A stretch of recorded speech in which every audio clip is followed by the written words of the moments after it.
Remix. Remix.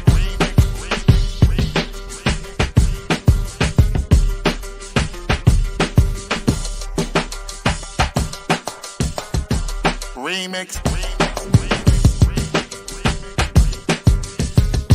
Remix. Remix.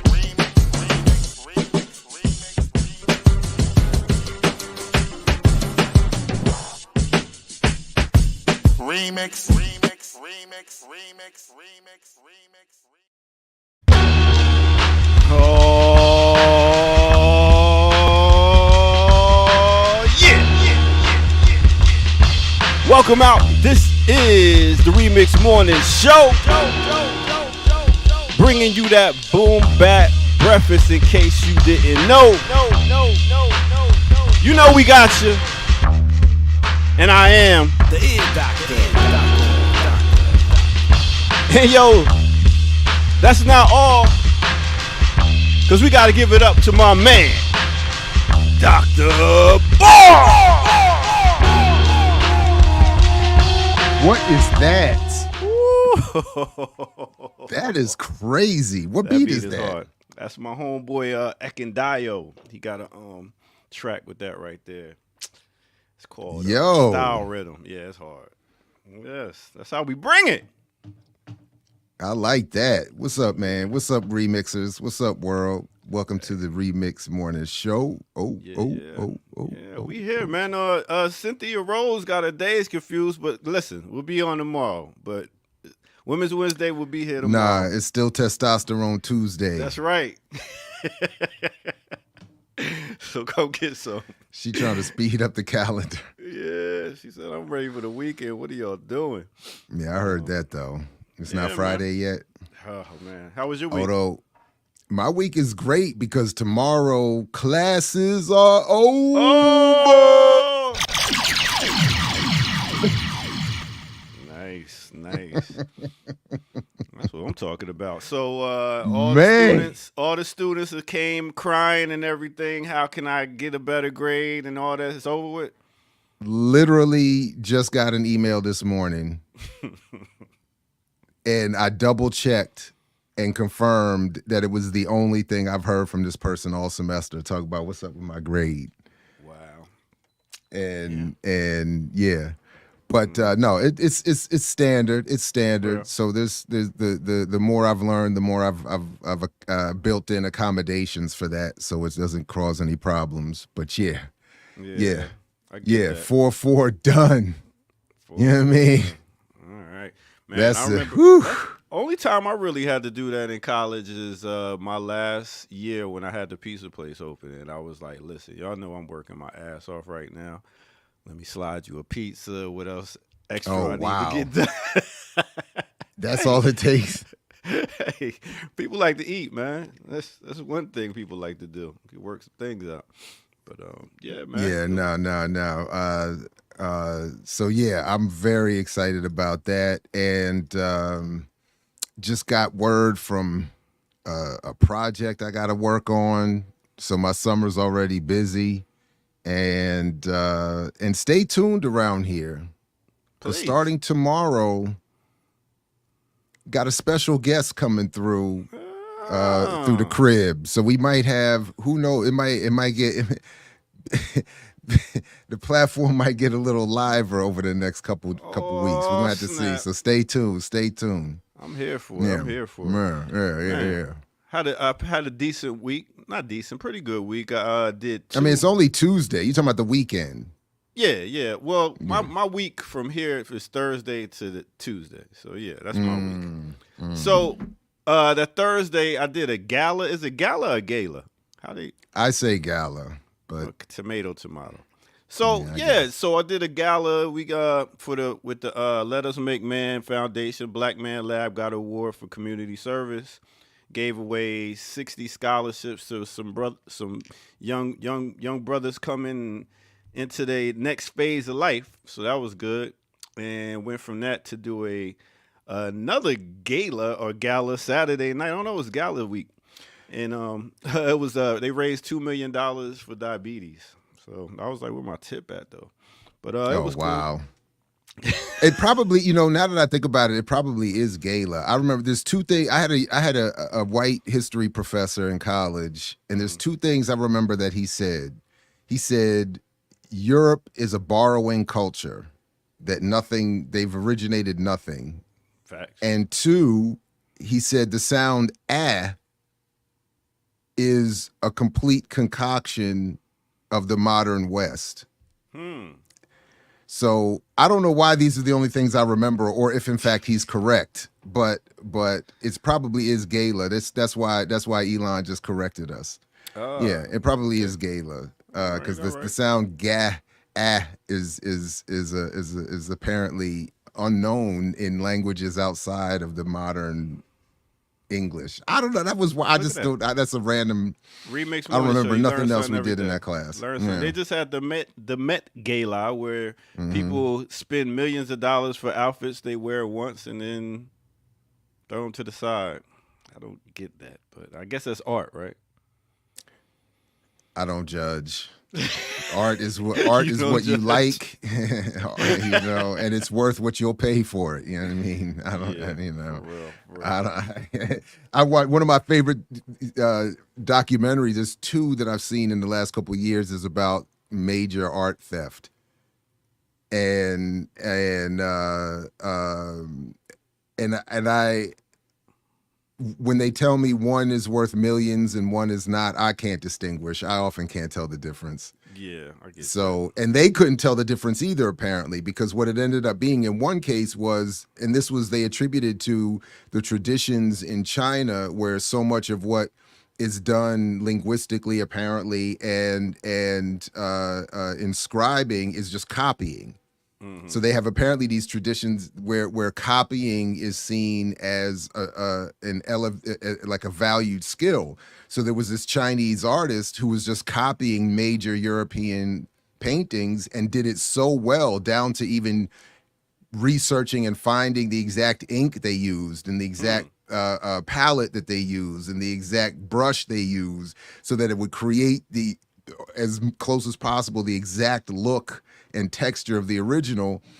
And they were selling for tens of millions of dollars. And I'm like, who knows? But if you paid $20 million thinking you loved it when it was, I don't know, whoever, and then you found out it was old boy from around the way down the block in Chinatown. Big up to all the people rocking them Gucci belts. Yo, hey, I know you big on the URL battle scene, man. So, I used to be. Yeah, you used to be. Yo, you used to be, and I know. Yeah, I don't follow it like it. I don't follow it like I used to, but I appreciate it. You know what's been going on with all this Kendrick and Drake. I know. Yeah. What's your thoughts on this whole thing? Well, my latest thought, apparently, unfortunately, is so I thought. Remember when Kendrick, they felt, was robbed of a Grammy, and Macklemore won the Grammy and then apologized to Kendrick?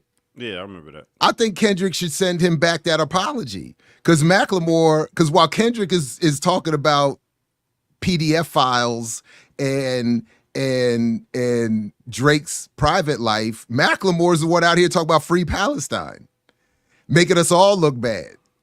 So that was the first thought I had this morning when I saw my timeline, and a number of people had tagged me saying, shout out to them. They listened to the remix, and they're saying, you all brought up this question of who's rapping about, something serious. And I got like 15 or so Macklemores. And I'm like, Macklemore? Yeah. So first of all, access your privilege. So you supposed to do that, Macklemore. Yeah. You supposed to do that. But damn, I'm like, all the brilliant lyrics and all the ghostwriters and all the whatever, and all they can come up with is you ain't this, and you cheated on that, and you did that, and you ain't that. And meanwhile, Macklemore is running away with the bam. He's so the that's one talking my about first something. thought. Yeah, nah, you right. I mean, if you check, like that was one of the things you talked about. Quick plug. If you watched Sunday's I chat, saw that. we got to talk about it a little bit, and it's like, yo, it's a whole lot of things you could talk about when you talking with this subject, like the fact that we're gonna have like the light skins against the dark skin war. We're gonna have people fighting in the club probably that want to hear this song, don't want to hear this song, and at the same time, it's like this ain't even like a real. This is I don't like you, and I'm just gonna rap about you type thing. This ain't the battle. I don't know, man. It's like dope beats and everything. But other than that, I'm like, I'm not impressed. I don't even want to hear no more. You don't even hear no other music coming out. You just hear these two going back and forth. Yeah, I don't. I did catch up. I listened to everything, and my youngest was listening, and she stopped at the claim that Kendrick abused his wife or hit his wife, and she said, "Well, it's a full stop there for me." And I was like, "Well, we got to verify," but I was like, "But that's a good place to start because if it's true, that's a full stop. It's a wrap." But then so look, all of them are a mess to me. I don't like. I'm mad I paid this much attention, and then I'm even more upset that Macklemore is out here doing Free Palestine. The one that's actually talking about something. I'm just so upset. That's pissing me off. But we're in that world. Eminem is the one taking the knee at the Super Bowl. I told y'all they out here doing it in sports and entertainment. Go white boy, go. Go white boy, go. I tried to say that. They was like, nah, you know what you're talking about. Okay. All right. I'm peeping stuff. Man. So that's. I stopped and listening. then one of my students.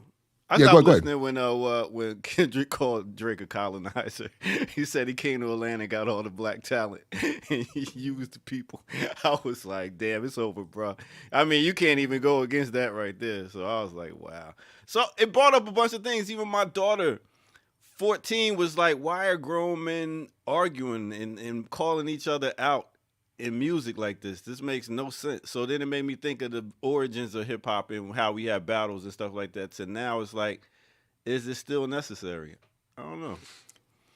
So in my class though, I gotta shout out to some of the more radical students in my classes. They brought up a couple of things, including somewhat of what I said. This is a distraction from more serious politics. This is a distraction from even what's going on in the industry with Diddy, with attempts to call out Lucian Grange and UMG, with UMG collapsing all of its labels. And so they're and taking over everybody's stuff. So there's a lot of things that folks were suggesting is being swept under the rug with all this nonsense. But so.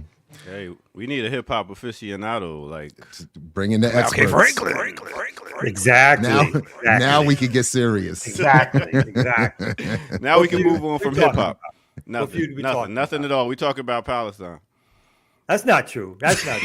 I've dug deep into the Drake and in the Kendrick Lamar. I know it all. I'm here for it. And Future and Past. And all those rappers, Little Biggie, Little Baby, Little Mama, Megan the Pony, Megan the Stallion. I know all of them. I'm all up on all this shit now. You know what I'm saying? I deep dive. White Boy has on this. He's got like this foot, and I actually, I felt bad after it. It was almost like you did something really wrong. I had to crawl up into a ball. So this White Boy had to explain on some YouTube channel, like the 45-minute history of the beef between Drake and Kendrick Lamar. Wow. And I sat through that shit. I was like, oh my God. I can't believe it. I was like, oh, they be taking like the verse from the verse of this song, the title of that song, talking about your mama's baby. I was like, oh God damn. You know what I'm saying? I was all up on all that. Yeah, I had to actually look up a couple things too. I was like, I need to understand the references. I need to understand the references. But the one line, I will give Drake credit for one line that I'm going to co-opt forever, is that he said something to the effect, you all want to call me a white boy, it's because I make you all wave white flags. And I was like that. However he said it, I was like, that's a Yeah. little bit of a bar right there. Yeah, And it I was was. like, yeah, I'm gonna go ahead and next time somebody want to get grimy on me with that, I'll be like, because you over there waving that, you can't see me for that white flag you waving in front of your face. No, I'm just playing. I like that. I did like that one. Yeah, man, that was good. So, how was community movement builders week? I know you was out probably. Because doing remember, something. Kamal, I had to have him break it down to me just a minute ago. Ear Doctor, when he says your last week, his week goes from Thursday to Tuesday. So he means from Thursday when the remix went off to today is his week. Just in case you're. Okay, now, yeah, I get it now. So our big thing is that we're about to buy our second. In that community, 1, 2, 3, 4, our fourth piece of property in Southwest Pittsburgh. This is going to be a house. It's going to be part of our second community house and part of our land trust. We have 2 additional houses in Detroit. That's also part of like a nationwide land trust we're doing. So we're excited to close that. We'll have that up and operating.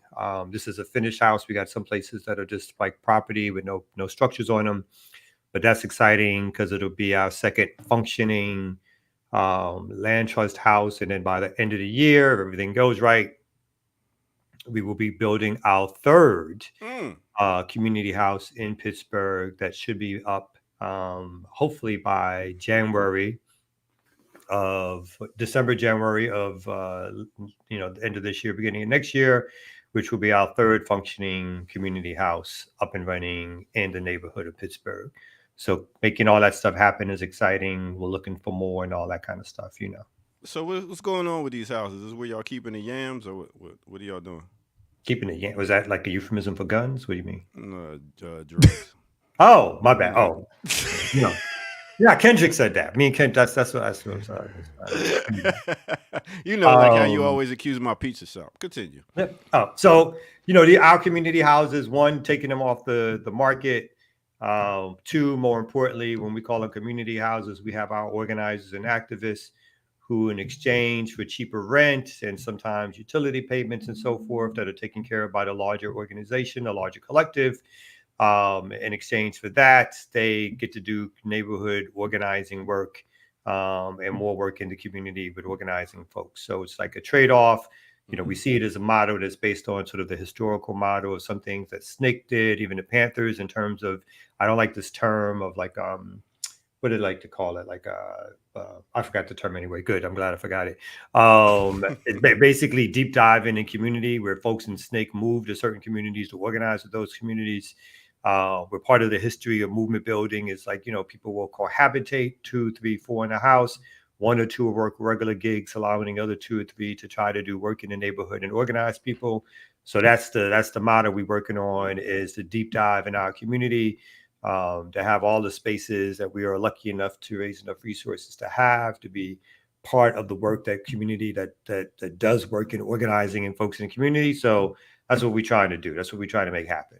It ain't what you're trying to do, is what you're doing, my brother. And I True that, appreciate my your brother. work. True that. You know what I True mean? that. That's dope. I mean, really, for somebody to be in the house and then be a part of the community and then start doing the work and grabbing everybody in the community, that's how you do it. You know what I I'm saying? appreciate that. So my man says that they need another breakfast get together to eat each other's yams too, I guess. Whoa, super pause. I don't even know why you brought that one up. Oh, only because that's like, I didn't read the whole thing. Well, I was reading it before. Before I got to the end about the yams, I was like, well, yes, we had our first. I need y'all to stay. Wait a minute. First of all, I need y'all to stay out the chat. First of all, Kamal's in the chat. Down. I took it down. Erase it. I took it down already. Plus, I think they left. I'm not messing with you anonymous cats no more. You got to have a name and a face to get me out the. God damn. Well, I tell you, pick up the DC Joe Black, $5. Kamal, great organizer, formidable lawyer, hates Sade. He stands on that. Nah, man, why are you crediting? Don't gas him up for that, man. About the hate Don't on gas Sade? him up for hating on Sade. Sadie's all right. Stayed. Sadie's all right. If I can keep y'all out the chat room, boy, we might be all right. Well, that was funny though. That was funny. So seriously though, that I need, other than some of the grassroots artists that we featured, like the sister we featured on Renee's show the other day, who is we Macklemore can't be out here leading the charge against injustice in Palestine and the hip hop community. Somebody with a bigger name need to step up. Mm-hmm. And you know, what funny thing is, like last week when I said something about, you know, what would be great for an entertainer or somebody, a musician to get out there and make it go viral. People was like, no, we don't need entertainers. I was like, but why are you always talking? Why is it always the preacher keep talking to the choir? Y'all wanted to get outside of the church. So it's ways to get it outside of the church, but that's making sure that these different entertainers at least say it, because it's not popular. It's not trending. So make it trend by them saying something. Let them go out there and say it. They don't have to have all the politics, but at least put it out there so that they can even think about it. Because right now we have people that was making music. Even Martin Luther King had a DJ with him. He wasn't a DJ, but he was a horn player that went around with him and understood the power of music and what it does. So therefore, if you use this tool of music, make that up? Did you just make that up? no, I feel like he's true. He did have- freestyling right He now. had a horn player that followed he had a him around. musician. Go ahead, chat. Let him know. He had a musician that came that traveled around with him, and music is Just to something get the that crowd hype, to get the to play. Oh, that's what to you get mean. the get the people around to even be like, oh, let me check it out. That's what happens. You put something out there. He had a hype man. Is that what you're saying? Yeah, that's what He he's had a saying. He had a hype musician man. with him. He had Flavor Flav. I'm not mad at the idea that it would be cool if more informed people who were famous said more stuff positive about Palestine. I'm not good with the idea that we need them to lead, or Not lead, no. Yeah, that we need them lead, or I get scared when they do say something, because most of the times folks haven't read and can't stand on what they say anyway, and you're kind of like, oh, you're going to one step forward, two steps back. You know what they're going to say. But I'm not mad if someone said it can't. You know, usually it don't. I can't even say that. I'm not mad if someone informed says something that's positive, that's from unexpected circles, that gets their quote unquote fan base to say something. Yeah. Okay. I'll leave it at that. But I didn't know he had a horn player that followed him around. Like when he played, like when Dr. King was like marching, the horn player started going to give him like his background, his own like. If you listen carefully, you hear it at the "I Have a Dream" speech. You know? He's just off to the side playing a low little bed underneath. Is that when he starts nodding? I see it in the report. He's like. And Mahalia Jackson was doing the ad libs. Tell him about the dream. Now I want that back. No, you thought that's her. It's the trumpet player playing out. People have turned that in their mind. If you go back and listen, she's not saying anything. It's the trumpet player playing it, and we've in our own mind's memory turned it into. Tell him about the dream, Martin. Okay. And it was really somebody. We had a SZA singer, R&B singer, apparently brought she out did. A I saw that. at one of her shows. I saw that. She was walking around and parading it around at the show, and so yeah, shout out to her for that as well. And it was cool because it inspires people again who are like, "What's this about?" And if it could be their first entry, you never know. People are waiting for their heroes and sheroes to say something before they say something. So I'm not mad. Ricky was asking, and then what? Now, Ricky, you and your organizers, and Kamal, you and your can now go. Your jobs are now basically done, really. That's what I'll be trying to say. Like, yo, let them be the front person, put it out there, and then you go behind and you handle everything. Fuck. Kamal called his board last night. It was like, yo, we're basically good now. Macklemore. We straight. I know. Ajamu and Bap are on the call right now talking about everybody. SZA waved the flag. Macklemore did a rhyme. Yeah, we good. We good. We good. Speaking of, in case any of y'all did not notice in your phones, like someone wants to come on at 9:00 to talk about Palestine. I think we need to get. I didn't know. Yeah. Okay. Check your phone. The show, but check your phone. In the chat room and on the phone, I could get it. Damn no. So I guess y'all could set that up while I take this quick break, and then we could come back and get to some news. Some news? Is this a news?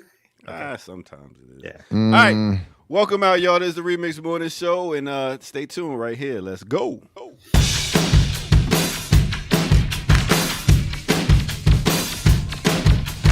Oh, Remix, you're so fine, you blow my mind. Hey, Remix. Hey, Remix. Yeah. What's good, everybody? Welcome out. This is the Remix Morning Show. I go by the name of the Ear Doctor, and thank y'all for tuning in. Go ahead and hit that like button and subscribe if you're new to the channel. Also, go to patreon.com, become a member over there, get footage that's rare, and share like you care. Tell somebody, just like this is a dope party, a dope club. Be like, yo, I went in the morning and watched the Remix Morning Show. You got to go check it out. That's how you got to do it with that energy and everything. All right, so boom, let's get to it. You know what time it is. It's time to find out how hot or how cold it is in the world. Let me slap this map and get right. Bam. All right, there we go. All right, so let's talk about it. First, let's start off in the ATL.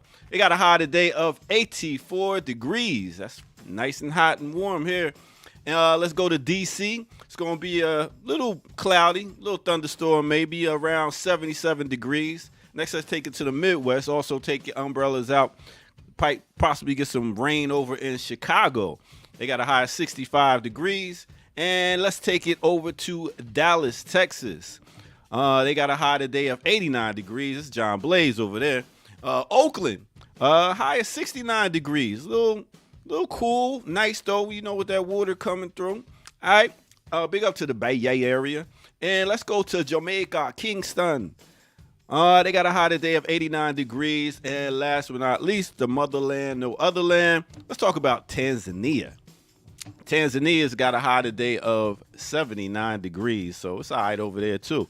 Now, I know that Kamal said that my best segment was sports, and he's right. It is. It's like, anyway, let me talk about it real quick. Had a fight going on this weekend. You had undisputed superweight middle champion, undisputed super middleweight champion Canelo Alvarez. He won unanimous decision over Jamie Munguia Saturday night. That happened. But let's talk basketball. Y'all know what I'm here for. Let's talk about it real quick. Yo, I'm telling you right now, in case you don't know, your boy right here, Anthony Edwards. Oh, man. This guy is the truth. I ain't talking about the guy that need to go ahead and shave the rest of his head off in the background. The one where they be like, yo, somebody outside left the sunroof open. Not that guy. I'm talking about this dude, Anthony Edwards. He is beasting right now. They just beat Denver again, so that series is 2-0. And then you had New York playing the Pacers. New York is winning that series by 1. Tonight we got Cleveland playing the Celtics, and then you got the Mavericks and Thunder tonight too. So those are the 4 groups that's in the championship finals, blah, blah, in the NBA. So that's what it is. Let's go ahead and get back to the Remix Morning crew. You know how we do. All right.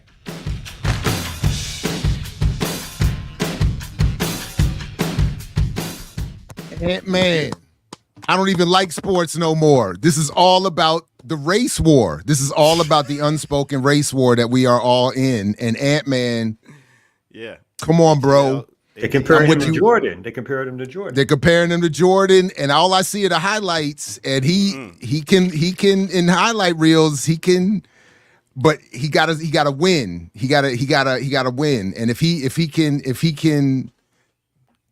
First of all, this might elevate, like this would be one ring. If he beats Denver and moves on and wins, right? Because this is still the West, they're still in the West stuff, right? If he wins the ring, this counts at least as 2 championships. Huh? Because you're not only winning the league, but you're knocking off the Great White Hope. You're knocking off the leading Great White Hope. And I do see how some of these announcers talk about this. They're too happy, man. They're too happy that Joker is out here killing everybody, and I'm not good with it. I know it's underneath the surface. You're making the Joker right now, man. And that dude right now, you know they winning with defense. They always say championships are won with defense. They are winning by locking these dudes down. It was like 60-30 by the halftime. They just had stopped them. And the white dude plays for Denver? Yeah. Yeah. Okay, Mhm. okay. So And what's it's a good series. what's the game? I missed all your sports things. I know Well, it's all good. It's pretty much the Wolves are beating Denver two games right now. it's So 2-1 or 2-0. 2-0. 2-0. Oh, Yeah, okay. And 2-0. 4-game series. It should be. Seven. We hope it would Yeah, we be. hope it Best will of be. 7. Yeah. It could be 4 over and 4. Oh, okay. All right. All right. So No. that's what it is, man. Good basketball playing right now. I And didn't you get left to any something out soccer. though. Yeah, I know, yeah. because at 3:00 today, 3:00 Eastern time today is a very important second leg of the Champions League with Kylian Mbappe, the best player in the world, leading PSG against Bayern Munich. I'm sorry. Go ahead. It's the What's the high score? 3-0. If you're No, lucky, I think- son. If you're lucky, right? Oh, you don't watch.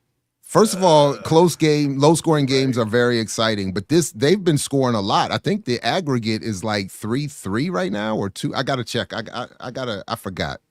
They because you carry over, so you play 2 legs in the first game. However, if it's 2-2, then that score carries over into. Okay, there you go. That's too much. All right, whatever. Let's do American football. American football. There you go. All that aside, do come back at 11 though, when Dylan Rodriguez will be on with me to talk about Stop Asian Hate and Zionism and yo, the article's linked in the show description already. If you want to get a quick read before he comes on later on, it's wild.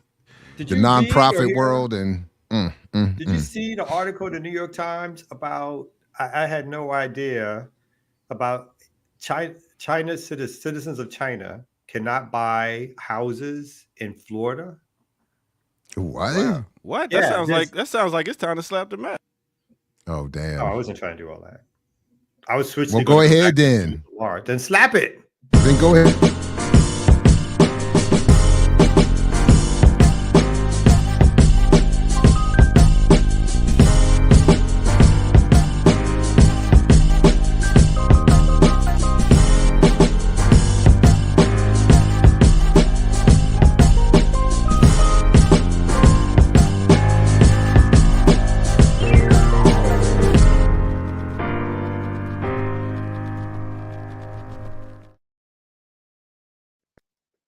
All right, welcome back to the Remix Morning Show, everybody. And apparently, Kamau was telling the truth. Ron DeSantis did apparently sign into law a provision which prohibits citizens from China and some other countries from purchasing property in large swaths of Florida. It applies to properties within 10 miles of military installations and other critical infrastructure. Because that is always the first tactic. If you want to enact an act of terror on a military installation, you buy a house right down the street. A single. That's family what you house. do first. Yeah. A single family home, you move close to the Pentagon, and then you do what you got to do because you can't travel. You can't do You can't get in a car or a van. No. You need that house. So I appreciate, and I wish more governors would follow suit. I feel much safer. I might move to Florida now because the Chinese is too close. They're too close. If they buy in a house, that is oh my That is God, great. man. And I know I can't, depend on the quote unquote Constitution, but I'm like, as the lawyer in me goes like, is that shit constitutional? How can you single out in such a speculative way folks from a particular country who are citizens, where other folks from countries who are citizens can do the same thing and stop them from buying? You're stopping families from buying individual homes who live in the country. It is one of the most inane. I couldn't even believe the headline when I read it. I was like, are they for real? Is that actually a law that passed? But why should I'm not, you try not to be surprised by the expectations of what they do. But the clownishness of doing it and getting away with it and all, it's like, really? And the amount of time and thought that goes into the distraction, to creating the false narrative, to focus. Who's thinking about this? Who's thinking about, oh, they're too close. they're too close to. So I wonder how that would work around here in Maryland. Like you would create a whole what is it? What do they call it? A perimeter around the NSA and Fort Meade, because that's what I would do when I think about attacking the country. I'm like, I'm gonna buy a house right next to the military base to start my to launch my offensive. Usually, I can just look out my window and take my binoculars. I can see all that's going on in a military installation. Absolutely. For You my think I'm having a single-family cookout? house. You think it's a barbecue? you I'm think really it's a- plotting. I'm over here like I can I'm see. digging tunnels. I'm digging all that from the beachhead that is my $500,000 house. Like, I mean, what did it just? It just is crazy. So, all right, yeah, that's certainly a good place to start, for sure. Now, and I'm glad she has it on the run sheet. I don't know if you had a story you wanted to get to. No, we can get to something. Yeah. But at the risk of you having us lead somewhere thoughtful with that story, I'm taking us back down to the basement, because I saw this story. DJ Vlad pulls a Karen by dragging black female Princeton professor over Kendrick-Drake beef. So this dude, Vlad is a problem on top of problems. So if you don't know the story, let's see where they get to the quick summary here. Vlad had posted a tweet saying something about Kendrick's production needed improvement. I don't know what's happening to the Story. why is the story fading like that? And then Professor Morgan Jerkins, who's I'm not familiar with, Princeton University professor, tweeted in response to Vlad's here's what Vlad said: Kendrick's Not Like Us needed a better mix. It takes us away from the song. Professor Jerkins wrote, "You are white. This is a black folk affair."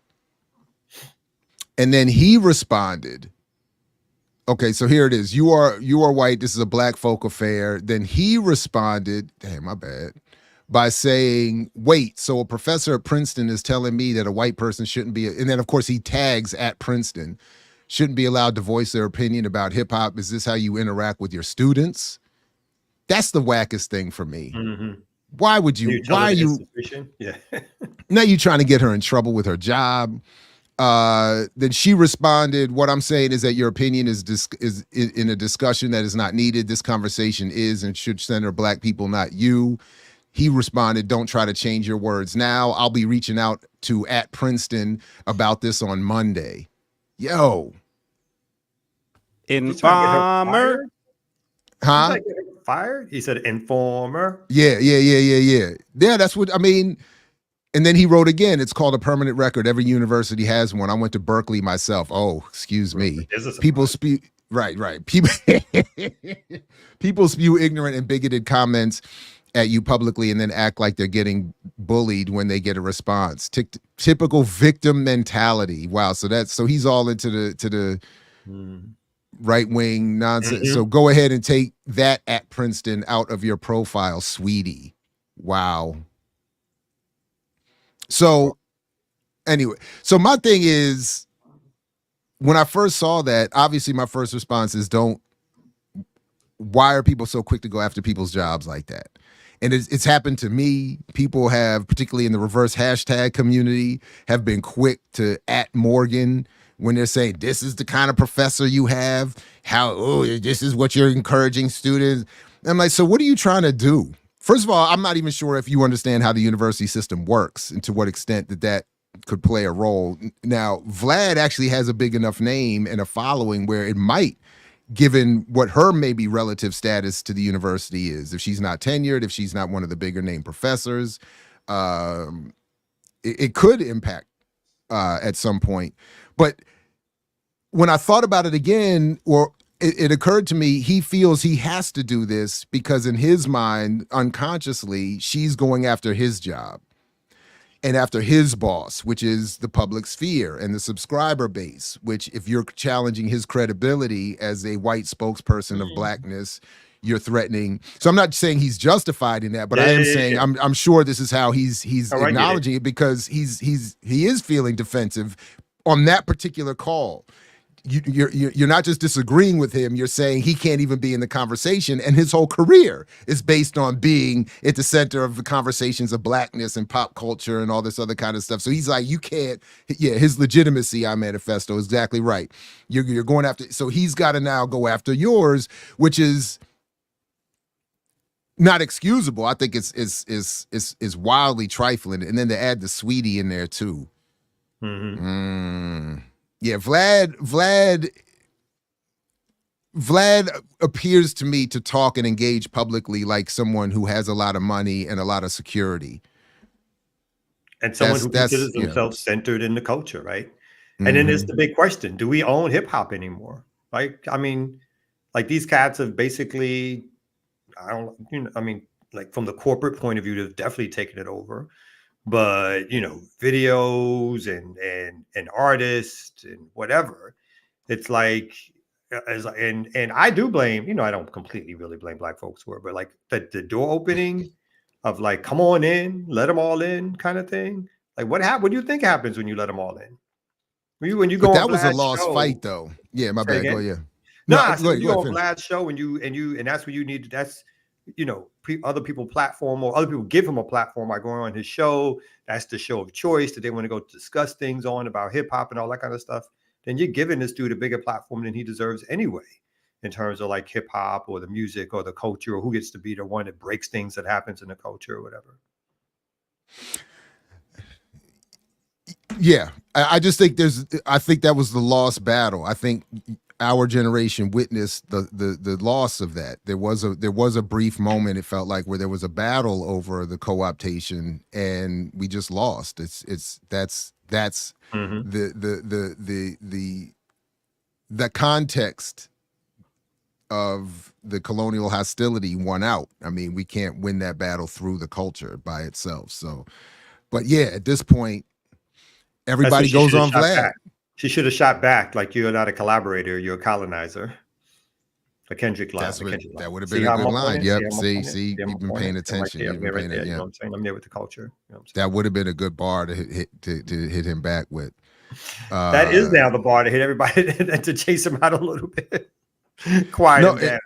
And I've seen this, that a number of people have tried to wait, that wasn't it. That people have been trying to call him out for a long time. But that's the problem that Kamal's also talking about. Once his platform gets so big, people can't wait to go there. So if the hot new interview is still going to go there to get their attention, it's hard to cancel somebody if they're ensconced as and then they are trifling. We played one, I think, 20 seconds of a clip and on a show of a Vlad interview about a year ago, and they came after us immediately. So they're very litigious in that way too. They're very protective of their they got to protect the colonized gains. Exactly. It's like, hey, we seized this, and we, by any means, we're going to keep this. We're going to keep it. We got the lawyers, whatever we need to keep it. So. All right, what you want to get to next? Anything you see in particular, or should we just keep going down? You keep on going. All right, I'll just go down the run sheet. Thanks again to Erica for putting this together. And by the way, check out the latest Brokish.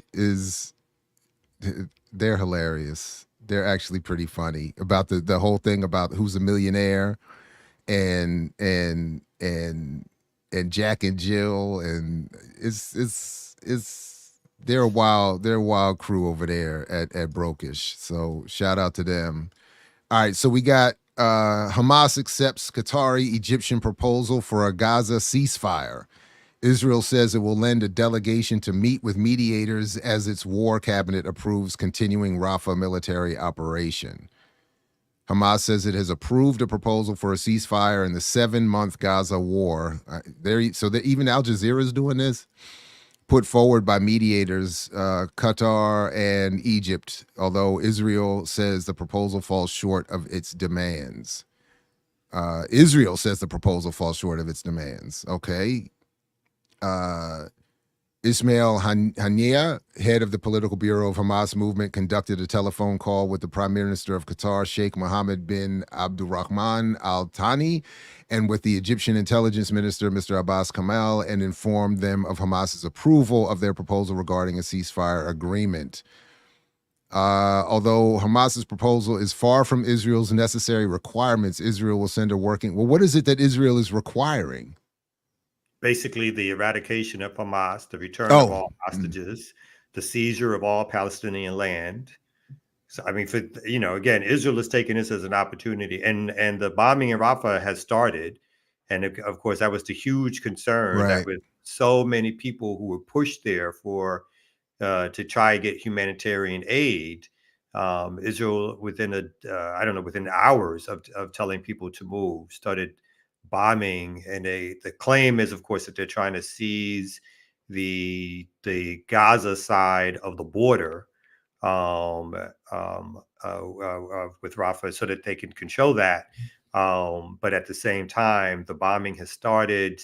They've not agreed. Israel has not agreed to a ceasefire. They've not agreed to stop their basically. And I think Netanyahu went on the air last night, or maybe 2 nights ago, went on the air and sort of doubled down on the right to attack, and the right to, and as he called it, self-defense. But what we really concede it as is the right to continue on with this genocide that's taking place. So, although Hamas has now agreed to something, it is not clear whether or not a ceasefire or anything of that nature is going to really take place, because Israel is still continuing to try to bomb its way into complete control of Gaza. So we have to look out for that. Similar to this story, Israeli forces take control of the Gaza side of the Rafah crossing with Egypt to the point you were outlining there. Seized the crossing, saying it was being used for terrorist purposes. It's like, so, I mean, that's all they got. That's all they say. Everything, they kicked out Al Jazeera and it was for terrorism or national security. It's the same thing they do here.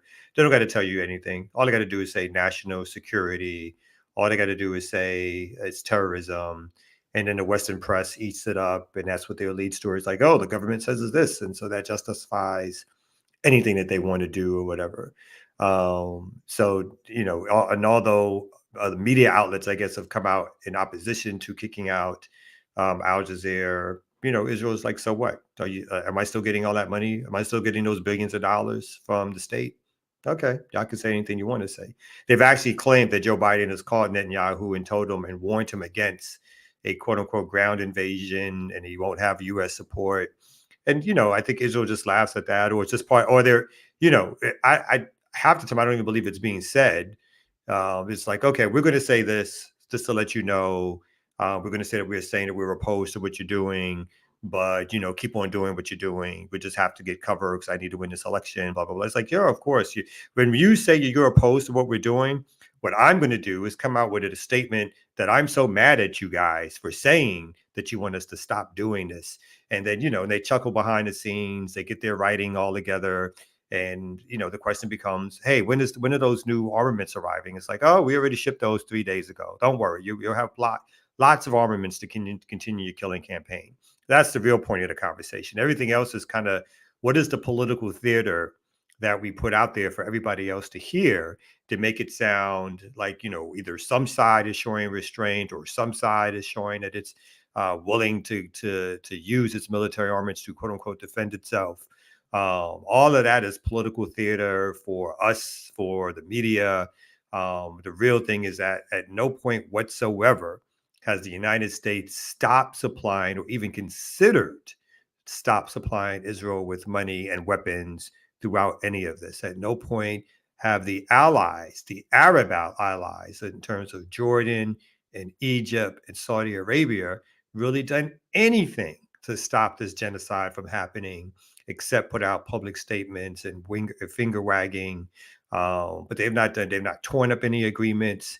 They've not done anything different whatsoever than what they were doing before the genocide.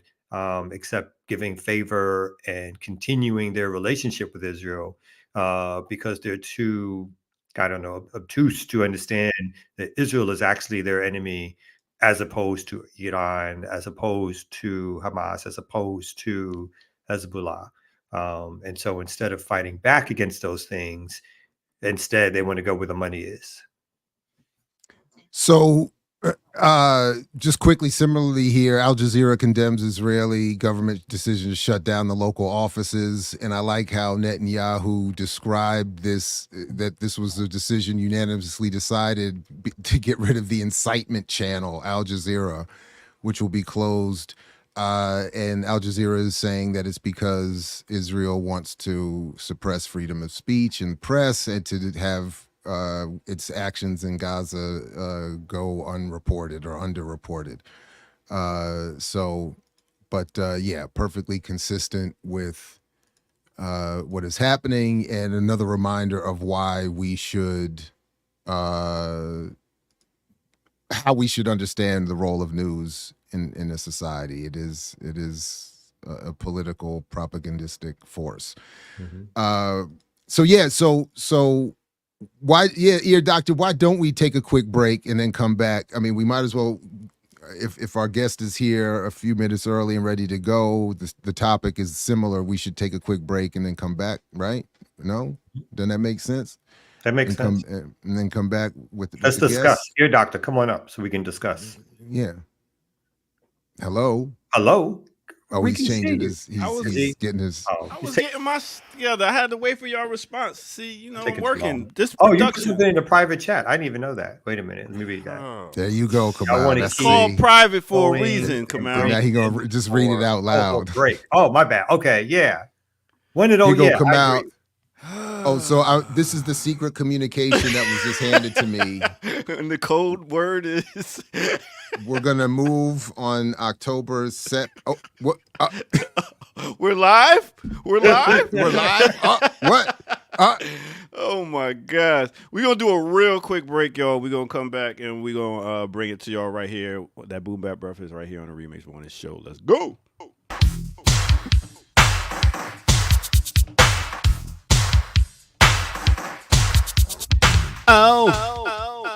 Big up, y'all. Welcome out.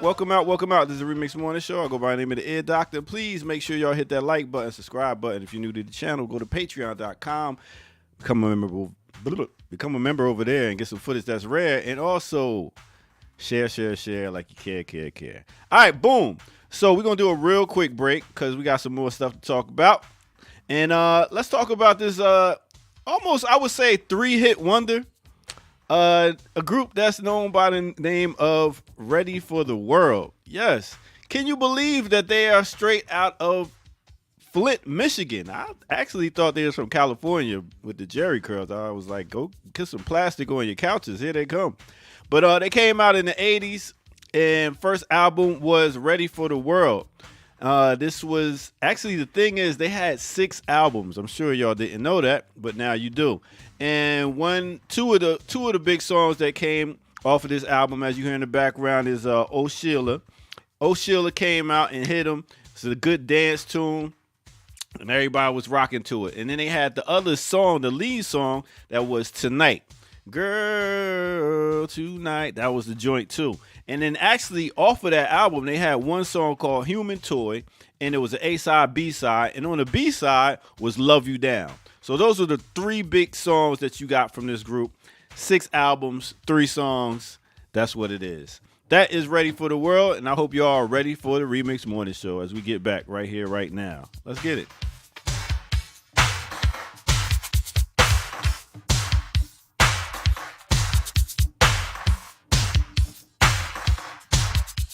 All right. There's a lot of grease up in that here, bro. There's Oh, a my lot goodness. of grease. Hide your couches. Yeah, you know what I'm saying? Put plastics around. Don't put your head back on my furniture. Whatever you can do. All right. So yeah, that's your real quick 3-hit wonder group. Ready for the world. But they had a lot of influence. There was a lot of at that time. You don't think at that time? Nah. Were they from Minneapolis? I mean, it's like the Minneapolis sound. Yeah, Minneapolis, you mean? Prince adjacent.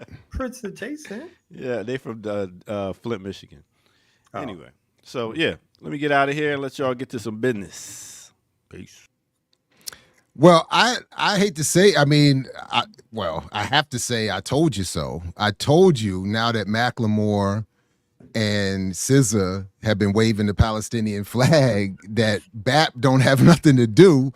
So we might as well bring in the coordinating committee chair, who's clearly got all the time in the world. Ajamu Baraka, welcome back to the platform, sir. How does it feel? Good to be here. Thank you.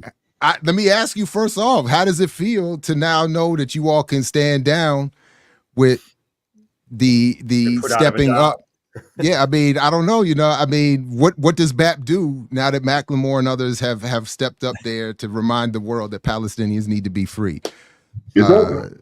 We can go ahead over. and retire, No, but I'm really glad to see that happened. And I think you all have been talking about this morning, the responsibilities of a progressive artist. And we need more of that because, part of this war that we're involved in is a war of maneuver, an ideological war. And connected to that, of course, is the cultural struggle. And so the more progressive and revolutionary, radical artists step up and help us to take advantage of this moment, because this moment is a moment in which there's a budding new consciousness, in particular among young folks who are not falling prey to the traditional propaganda, mystification that they are exposed to from the colonial educational process that they are engaged in. And because of the still existing independent channels for communication, people are raising some critical questions now.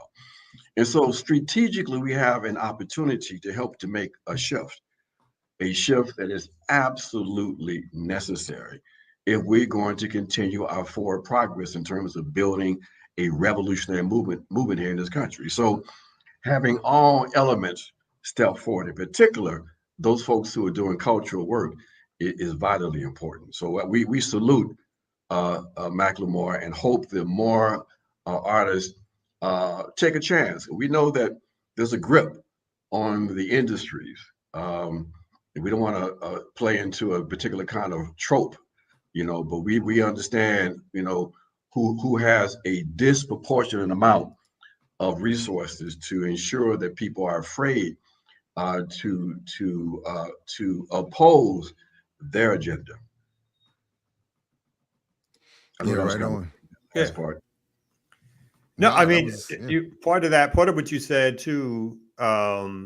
Again, when you talked about sort of independent channels of expression, and obviously we're talking about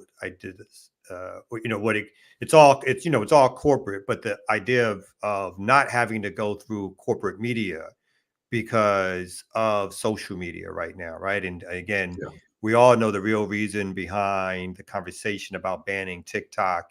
Exactly. Has everything to do with the fact that one of the reasons, not exclusively, but one of the reasons why people were able to sort of break through the lies of corporate media so fast was because they had independent ways of getting real-time information about what was happening on the ground in Gaza that totally went against the propaganda machine that was being given to us. And as I've said before too, is like, the same thing happened eventually under, during Vietnam War. It happened quicker, during some of the parts of the Iraqi war. But there's no point in my history of supporting or of being an ally to the struggle in Palestine have I seen this type of young people, this number and type of expression supporting Palestine, particularly in the way in which it's being done. And I think a lot of that has to do with the fact that people have been able to break through the misinformation that corporate media and the State Department tag team together to put out to people. You're absolutely right. Look, before October the 7th, even among so-called conscious elements, you couldn't find 2 out of 10 people that can give you a coherent, not alone correct understanding and definition of, say, Zionism. Okay, but that shifted. People are now aware of the integral elements of the Zionist ideology and now understand better the Zionist project. That's the enemy doing the work for us. And that's fine. We will take those kinds of wins and build on them. But yes, this is a moment in which we've got to try to encourage people to take a chance. I mean, people are being slaughtered every day in Gaza, and the least that people can do is to put their own stuff on the line. Because the connection that we have to also make as a consequence of this situation in Palestine, we've been trying to make it in the Black Alliance of Peace to remind people of the true nature of that project in Israel, a settler colonial project, a settler colonial project that gave significant support to South African apartheid, and connect that to the settler colonial project in the territory that we call the United States of America. That settler colonial understanding and understanding of the settler colonial state is vital because we have to also erase into all of the last vestiges of sentimentality when it comes to the U.S. state. We have that, unfortunately, even with some left elements, that when push comes to shove, they are really, they are afraid of the future. And, they've been comfortable with massa. And the idea that massa can actually be overthrown and there's a new world that has to be built, it evokes some anxiety among some of those elements. But that's all right. We're going to work with that. But this is a moment that we've got to stand shoulder to shoulder with the Palestinians and raising this colonial imperialist question, not only in terms of what's happening in Gaza, but in terms of what is happening in the U.S. Because in order for the U.S. to continue to operate as a rogue state, they have to do two things domestically. Either you have ideological conformity, which they're losing, we've been talking about that, or you have massive repression. And because they have lost the narrative, they are now opting for massive repression. And we see that on these college campuses, and we see that with the slew of repressive legislation being passed across the country in those urban areas controlled by these Black neo-colonial misleadership elements. So this is the moment. This is a very critical moment because I've been making an argument for quite some time, and I think everybody on this channel knows this, that we have fascism developing, a new form of fascism, if you will, neo-fascism developing in the U.S. We've always had fascism because we have colonialism, you have fascism. But this new expression of fascism is being driven primarily by the neoliberal ruling element that now is operating through the Democrat Party. And what we see now in the last few months is a consolidation taking place, bringing in those other elements that are still in the Republican Party. So we see a consolidation process of fascism. And this thing that happened with, and I won't take us too far off the Palestine question, but this cooperation that took place between the Trumpian forces and the neoliberal forces in the Democratic Party around the issue of Ukraine was a significant a signal that the ruling element has now decided that they're going to support and bank on a Trump administration coming into power. And secondly, that we see that this fascist consolidation is in fact taking a new level, a new ominous level. Yeah, just quickly, I was looking it up while you were talking just a minute ago about the Palestine and how it's being interpreted and whatnot, and what's being said. And we assigned, working with a buddy of mine at Bowie State, we sort of created an unofficial collaborative project for our students to wrap up the semester, and we titled it as a play on Dr. King's work, of course, of a different title. We titled it "Why We Must Wait: The Brunch Counter Protests." And with the question of specifically where are HBCU students vis-a-vis these protests and encampments and stuff like that? What are they thinking? not even just to, aside from the joke in the title, not even to be critical of what we see is a lot of inactivity on our campuses. He's at one HBCU, I'm at another. But to understand why, to try to understand what's happening. And I was just looking at some of the latest responses coming in, and a lot of it has to do with well, one, there's always that theme of what does it have to do with us? Then there's, but more specifically is they're talking about these last two responses I just saw are talking about the campus repression and the threats that our president and administration have been putting out to students, warning them not to go too far, and then specifically, I'll shout out BAP here because one of the students was complaining about why we aren't talking about the Congo and we're talking about Palestinians. And this is for them that this Friday you can go to Red Emma's in Baltimore and have BAP lead you in a conversation about why the Congo matters and the centrality of African liberation. And I'm sure connections will be made there between what's happening in Palestine. So I don't necessarily have a real question other than inviting you to respond to any of that, but I just thought it was just sort of wild to be just interesting to be reading some of these responses that are coming in while listening to you explain not only the importance of what's going on, but how it's the manipulation of all of it from this broader political apparatus. Yes. But yes. I don't know either of you actually, if you had any thoughts or responses to that. I didn't mean to. Like I said, I don't really have a question for him, but. Well, let me comment on because you raised some serious serious questions. First, let's make sure that we acknowledge the fact that when you look at these rebellions taking place on these various campuses across the country, we do see a significant number of Africans involved in that, African students. So there's no question about that. But you do raise, and questions have been raised regarding why don't we see a similar level of activity at the HBCUs? And part of it is related to this issue of repression. We know that we have a BAP cadre, we can call them cadre at this point, that are quietly working with students at a number of these HBCUs.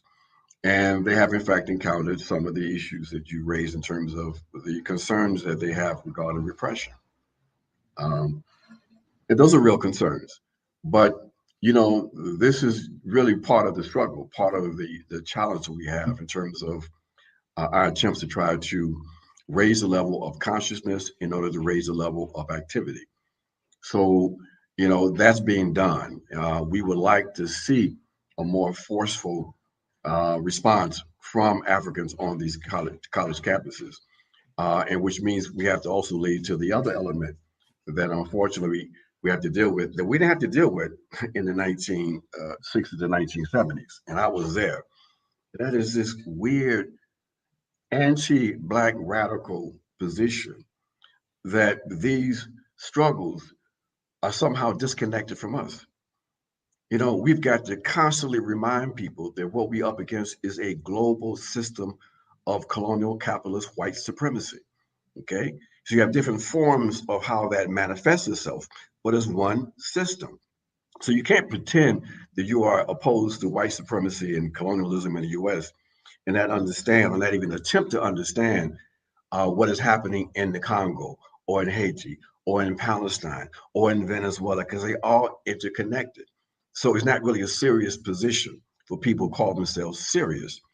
So, but we deal with that, but we also more deal with those Africans who are in fact raising these questions in a very innocent kind of way.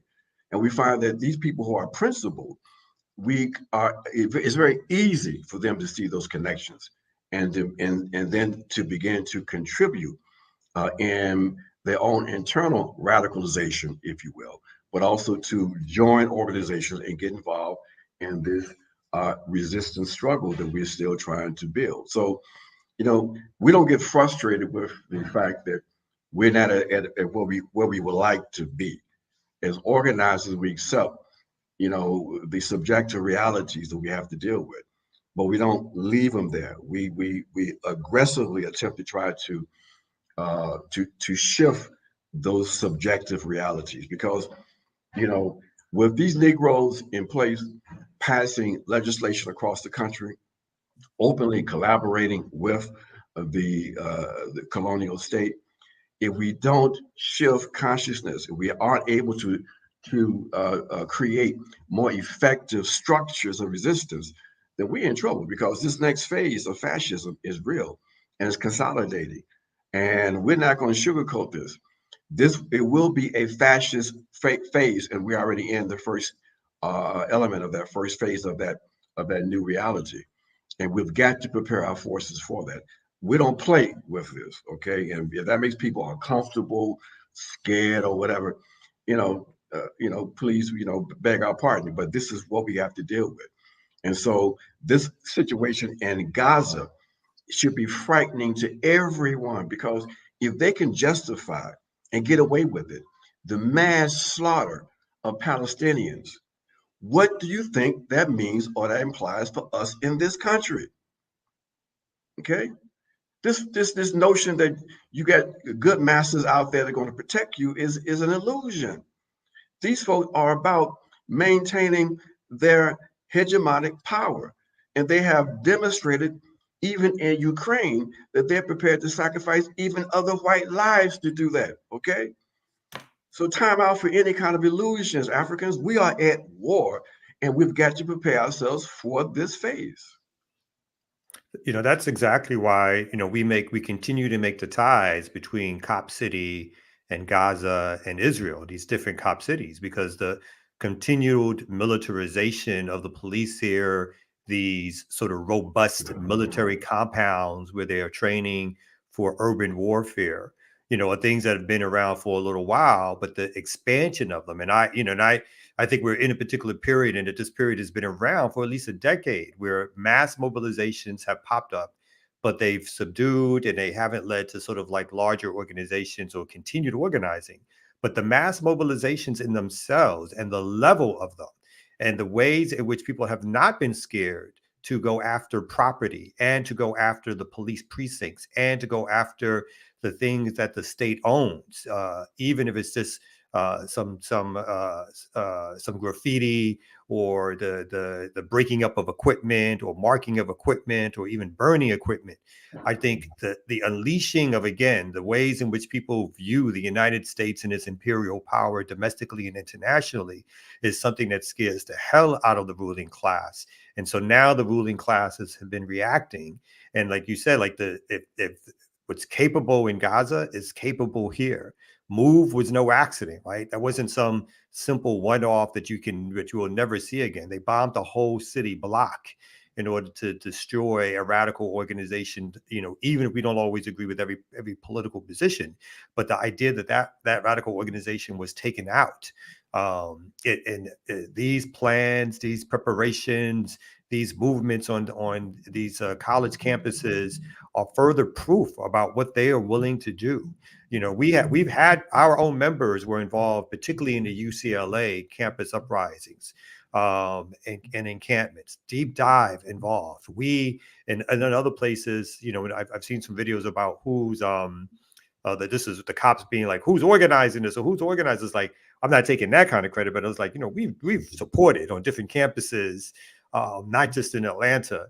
So we understand that these students are organized, that these students are organized across campuses, and sometimes they've even decided to not target certain campuses because of the restrictions, but to target other campuses and to do that collectively. And that is why here in Atlanta, you had the first series of arrests at Emory. A plethora of those were from the students who were targeted by the police were Black students who were from the HBCUs. Students from Morehouse and Spelman were targeted for arrest. And so I completely agree that, the amount of activity that's happening is cutting across all campuses. And I do think there are particular reasons in terms of the lock, or like you said, like the radical sentiment that still exists. And I remember, like the excuses, I'm going to call them, sometimes it's like, oh, you see what they do to those white people, you know what they're going to do to us when it comes to things of direct action or being more militant, without the understanding that our whole history of resistance has a militant edge to it. Like there was our Always. people who were rebellion with the rebellions, so-called riots, the BLA, the slave rebellions, the rebellions of the 60s and 70s. People weren't just marching peacefully with placards, right? People were getting down and struggling and challenging the state on levels in which now, if they're spontaneous, people go back in their history and talk about them, but it's not from spontaneous to organized. People have put forth challenges to the state, and that is part of our legacy of resistance. And so that's something that we also have to uplift. That's something that we also have to make sure that people understand that that's part of the history that we have in terms of resistance to American dominance over our lives and our people, and joining in international struggles to fight back against those things. Exactly. And we have to remind people that when we rebelled or engaged in rebellions in the 1960s, they weren't just spontaneous, wild so-called riots. They, in fact, were rebellions that had also armed elements to them. Okay. And this was taking place across this country. And that's why by the 1970s, the state had decided that they were going to do two things. That they were they're already involved in the massive military undermining of our movement. But the more important strategy they embarked on was to try to kill us ideologically and culturally. And that's what they, in fact, did. That was part of the counterinsurgency, counter-revolutionary strategy in the 1970s. That was to try to ensure that another generation that emerged in that period would ever emerge again. But oppression always sparks resistance, and what we are seeing today is a new resistance, not only among these on the campuses, but in the communities. And we salute the work of community movement builders, and we hope that you all bring us together in terms of the Black Radical Movement this fall. We've got to have we've been struggling to try to bring some Black left unity, if you will, but it's been a struggle, and we're going to continue to struggle to do that. So it'd be really important if we put pressure on CMB to help bring us together this fall, because y'all got the ability, in fact, to do that. And we need to do that because it's going to be even more critical by the fall. But right now, the planning has to be around consolidating these students, getting them prepared when they come back. Yeah, as you all know, there's not going to be a whole lot of work to do in the summertime. But this is a critical. 2024 is a critical moment, and we just our concern is making sure people understand how critical this thing is. Oh, really quick. So I wanted to ask you about this. I've been trying to push this. Other groups are already starting to push this, and I really want to push it hard. So there is a Democratic National Convention coming up in August in Chicago, harking back to the 68 convention, where obviously people took to the streets. I see it as a place a gathering spot for struggle over something for students, organizers, activists to really get involved in, as just a place that allows us to show the masses of people who are against what's happening in Gaza and what's happening here in the streets. So what do you think about that as a space of struggle, during the summertime, August, I forgot the dates exactly, but August in Chicago at the DNC convention as a place of struggle to show mass resistance again to what's happening? It will be a space of struggle. I'll be speaking at some of those activities myself. So things are already being planned. Of course, the enemy learns, and so we've been at these demos at these both Republican and the Democratic conventions, and they have basically they push you so far away, you can't even make a real impact unless you do something else to try to get through. But it's still important that there's a symbolic oppositional force there. So yeah, that is a force for struggle. But the main thing is, in terms of the mobilizations, the main thing is the structural question, getting ourselves organized, and that's key. That's why we salute we salute the work of this channel. I know we're moving toward closure. I don't want to take all the time this morning, but and we salute the work of this division that helped to bring this channel together. And as African revolutionaries, we demand that this continue, that whatever the challenges are for the continuation of this work, that they are met and resolved, and we go forward, because we don't have anything like this, out there. And so this is a liberated space that we want to maintain. So we want to salute all the Africans involved in this, or who were used to be involved, and say, hey, let's continue to do this work, and let's deal with this issue that something don't involve us. We got to build a revolutionary movement, Africans, and making these connections, building this kind of revolutionary consciousness is the absolute necessity we've got to confront and make sure we're successful at. So I want to thank you. I know we're going to jump. No, it's all good. I appreciate it. I'm a sucker for this. I'm a sucker for the halftime speech, man. He said it's a demand that this. I love it. I appreciate you. I'm like, but y'all keep on doing what you're doing. Put the helmet on and get out there. Get back in, get in the game.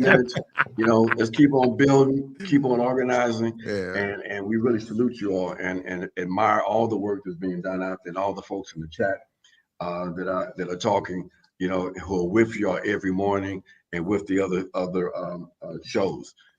This is something really, really historic. And when they write about this period, and I'm not being overly dramatic, they're going to talk about this Black Power media, okay? Just like they're going to talk about the Black Alliance for Peace. So we are living history. People keep on looking back to the 1970s, 60s. Yeah, we live in history right now today. Mm-hmm. Understand it. And what you do today, you're going to have to account for it if we're still here in 20 years. All right. So Africans, thank you all so much. Now, right on. Appreciate Thank you, you. brother, man. Appreciate All you. right. Peace, Thank you, Ajamu, thank you, because thank you. definitely know Yeah. you're willing to fight for it. Like, Remix.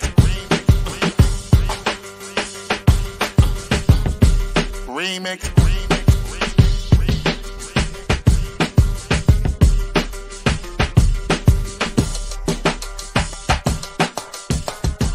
Remix. Yo. oh, whoops. You my back, bad. yeah. Yeah, that's a Thank new, you so break. much, Ajamu, Black Alliance for Peace, for joining us. Inspirational message, truth telling as always. Our numbers we're up to 663 people Woo. watching live on various platforms here at the Remix Morning Show. The good ear doctor is with us. Jared Ball, I Mix What I Like, is with us. Kamal K. Franklin is with us. We about to take a break here, doctor? Yeah, we could take a break. I just want to give a couple of shots out real quick though. KJ Sakuma, $5. Got it. Y'all got to stop slapping the mat mid sentence. Not y'all. Not y'all. Not y'all. Not Get y'all. specific with that. Well, they got to wrap it up so we can slap the mat. Anyway, more holistic. Becoming a YouTube member. Big up, big up, big Right up. on. Welcome. Thank you. Y'all can keep them super chats coming through, and you get your name shout out and get some love. Go ahead and do that. All right, real quick though. Well, I know we was talking earlier. I just wanted to bring something to y'all attention. I just found we was talking about Martin Luther King. Check this out right here. Y'all ready for this? Jimmy Collier grew up in the segregated rural of Fort Smith, Arkansas. And as a young man, his defiant spirit and musical talent helped dismantle segregation in the South. For many years, Jimmy traveled with Dr. Martin Luther King Jr. and became known as Dr. King's singing organizer. With a few word changes, the African-American spirituals Jimmy grew up singing became powerful anthems for the civil rights movement. Wow. So guitar, not a trumpet. Yeah. But okay, Trump. got you. Yeah, so I got that one wrong. Got you. I got that wrong, but I knew he had a guy. He had a guy. He had a band. He had a guy for that. He had a guy for that. The music, man, I'm telling you, it gets out there and stays around longer. Not saying the speeches are great. That's why we need to start working on putting a mixtape with some great speeches on some music, just so people can remember them. No have the disagreement. melodies. I think artists contribute so much, like Nina Simone in her way, like Mahalia Jackson, like I said, in there, like the inspiration that comes from powerful music and poetry and yeah, I mean, I think that's extreme like like essays, whatever it is. Those things are extremely important to movement building. Yes, it is. And you're right, and there is a deficit, particularly of so-called mainstream artists, in doing that today because they get paid to shut the fuck up. To be honest, they get paid to Pretty much. distract us from what we're doing.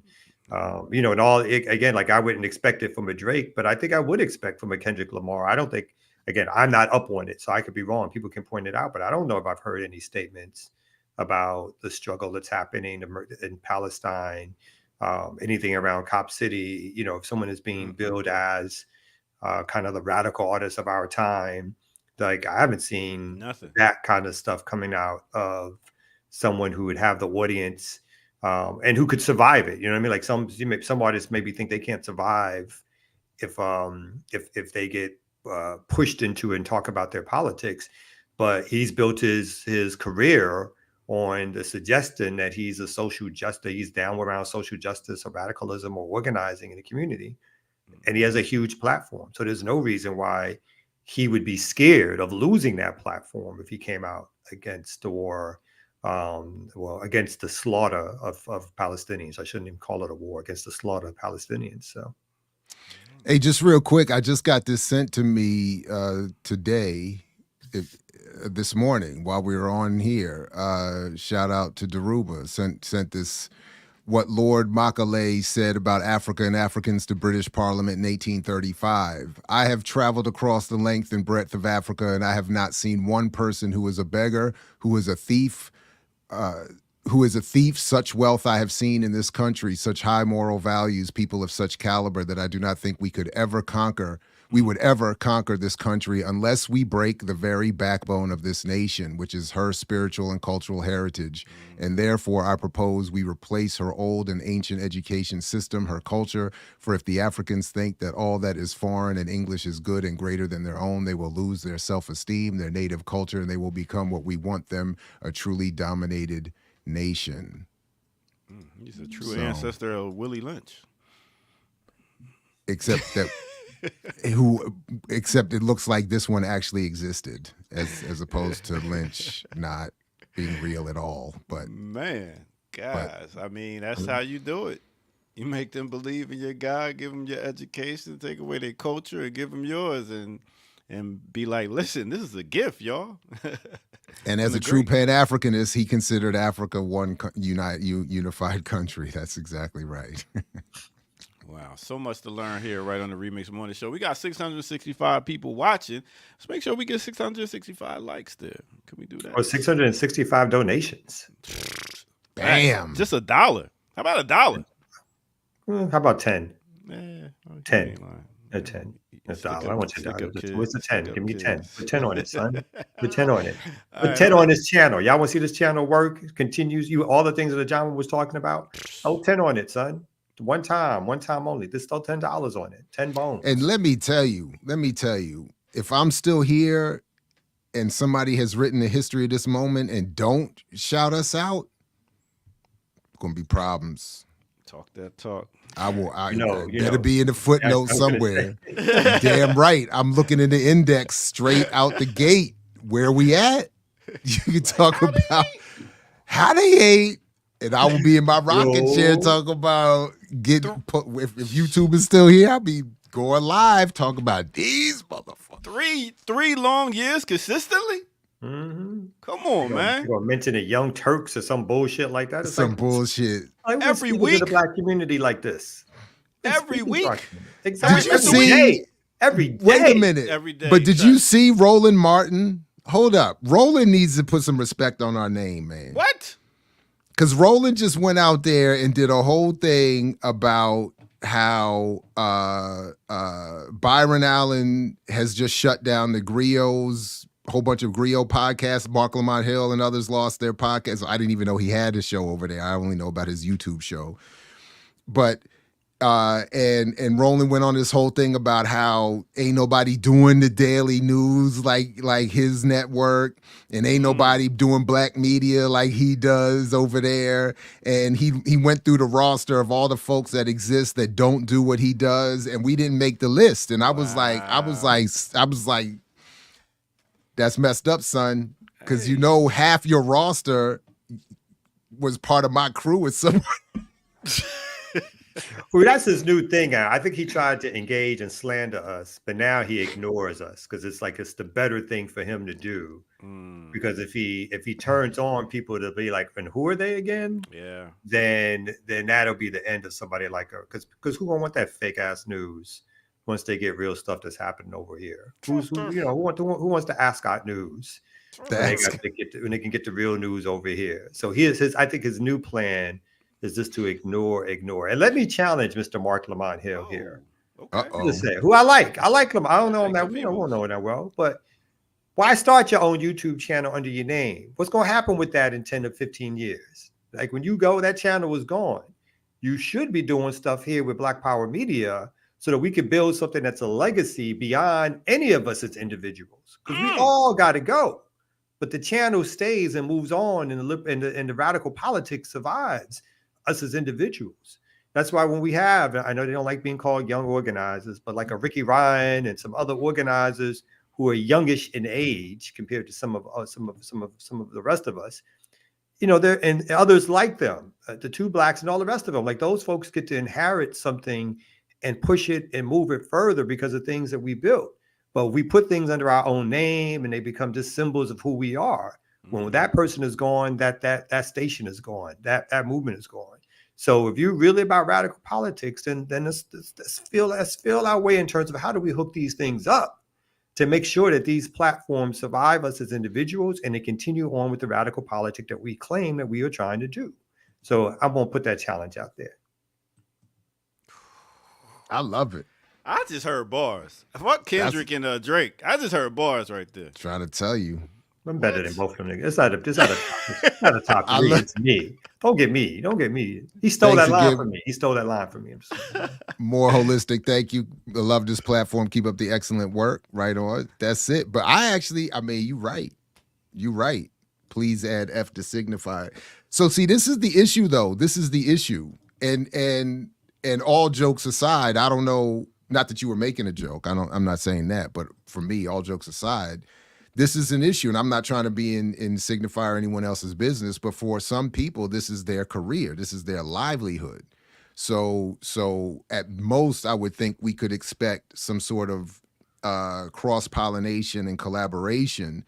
But in some cases, people are not going to be able to get rid of their individual platforms. I don't know what position, exactly what I'm not pocket watching. I'm just saying that is an actual issue that we've even run into with a number of folks here who have been and not criticized, just honest. Like I can't fully collapse my platform. I'm not. So yeah, but somebody who's actually making their money. Again, my challenge to Mark is, and again, I don't know their brother personally. Now, same thing, pocket watching, whatever. Of course, this will be a pocket watching comment. My assumption is he got various streams of income. And so YouTube ain't it probably, my assumption is like that main stream of income or whatever, whereas a little loss of income from an interview. I mean, doing this work, I've certainly have even as a project kid, have had enough, can position myself enough to make a whole bunch of fucking money that I ain't never made. I got fired to so many jobs because of my fucking attitude around my politics that, you know what I mean? Like, so we've all done sacrifices. So this is by no means a call out for somebody to do a sacrifice that someone else like myself or others have not made in terms of the trajectory of their so-called careers. So in that respect, I completely understand people who have to worry about that but be clear, all of us have made sacrifices in terms of resources, livelihoods, what they could have had and should have had if they wanted to participate fully in this capitalist system. So it's not about, that. But I do think that somebody who has, and I think Mark's politics are closely aligned And that's why I pointed him out or whatever like that. And I think he has sacrificed and lost positions because of his politics, obviously. But I also think he's, he knows how to maneuver in that world better than most of us. So he ain't gonna be losing as much, if he collapsed that YouTube channel he got and just joined on with the Black Power Media channel. That's all I'm saying. You want a producer all in your videos talking while you talking in the background? Come on over to Black Power Media. Come on over, man. And another challenge is all y'all networks that do have this Pan-African talk. Let's do some work together. Invite us on the show. Invite the remix on the show. We invite you over to our show. We always inviting people over, but we don't really get an invite to other people's shows. I'm just saying. Reciprocity is an issue in these struggle spaces. I'm not going to front. It is. People really struggle with that concept, but but yeah, Pan-Africanism? Well, if Brother Mark has a job at Temple, I know I'm at the bottom of the academic pay scale. So I do make assumptions when I see, popular gainfully employed folks at major universities. I'm like, come on, bro. No, I'm just playing. But no, I think, yeah, big up Raj. $20 with Robert Williams in the picture there. That's Robert Williams. I don't want any problems of Bobby Blue Bland. Oh, there, see, Epic's 175. You don't even put any money on it, and in anonymity.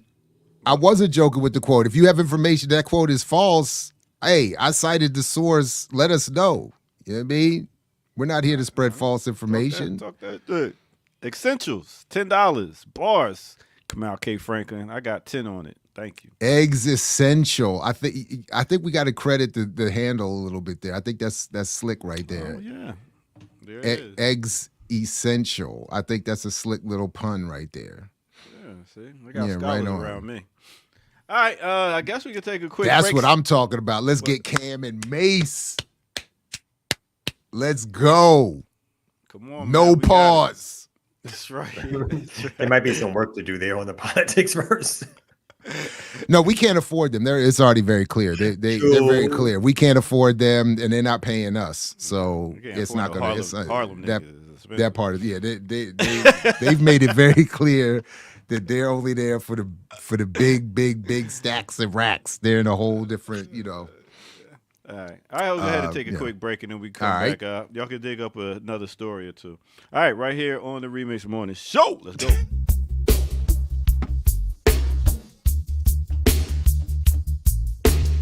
All right. You know what time it is. It's time for a remix on the remix. Let's get it like this. It's getting late. Why you still here, girl? Have you made up your mind? You wanna make love tonight? I want you to hold me. I want you to be for real, girl. Please. Just one of those days. Don't want you to go.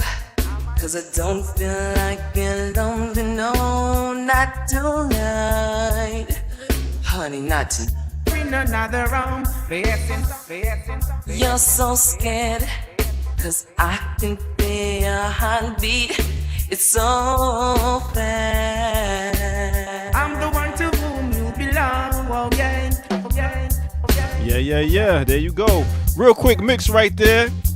You got no other than my man Sizzler on his album The Real Ting, came out of 2002, mixed up with That's Just One of Those Days. That's that song, mixed with 1985 Ready for the World, off their album Ready for the World, and that song is Tonight. And there you go, a remix on the remix. Make sure y'all continue to rock out with us right here, and let's get back to our host with the most right here on the Remix Morning Show.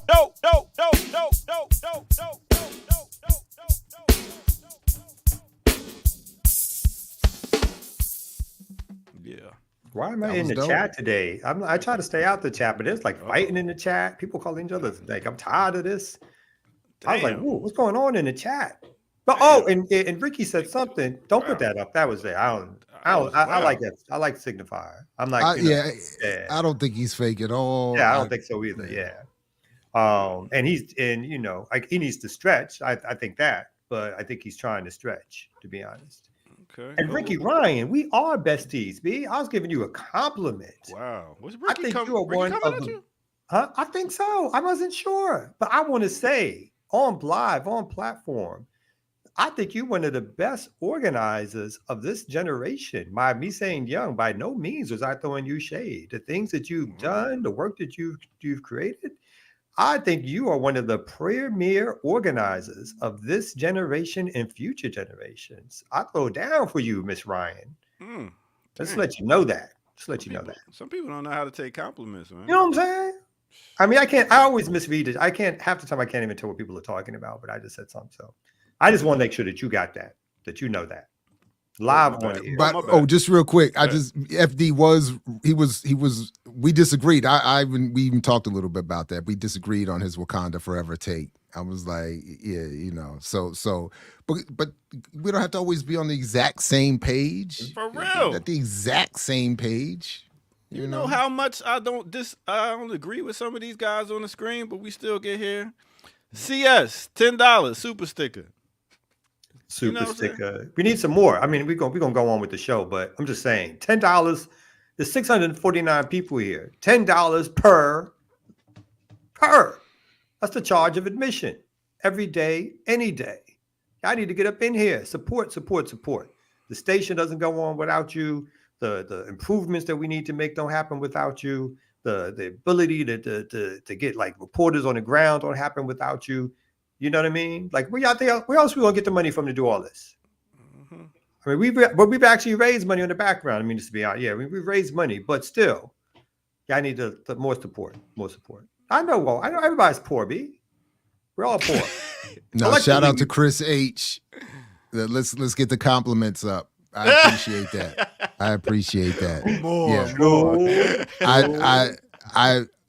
I am very proud of my Wakanda Forever analysis, and I think it holds up well. That movie is trash, and so we'll have to see how far they continue down that politic with future installments. But they set it up for like they set it up for the new male Black Panther though, because didn't give him like a male offspring. Yeah. That was surprise born or some shit like that. So, but from what I understand of the actual comic, they could have left it with Siri because she becomes the Black Panther in the comic, if I'm not mistaken. So I don't see why we can't do that. Like just in case the numbers go down, they don't. They were like, if we make it too woke, as the white boys will say, it's like what? It's like no. We got to have that in the background. She'll be training her son to take the lead, blah blah blah, that kind of thing. That, and you look at the lead when they have women as leads like Wonder Woman, when they have Marvel, the numbers aren't good. They always feel like they got to have a guy as the lead.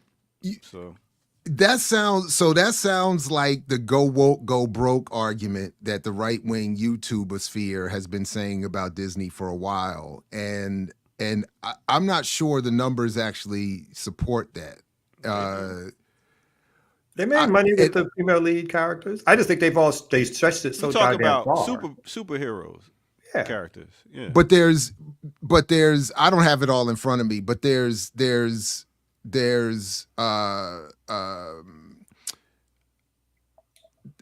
don't know that from what I was seeing, the numbers weren't as off as people were saying, and then to blame it on the fact that they're women and not it just being a bad movie is another thing.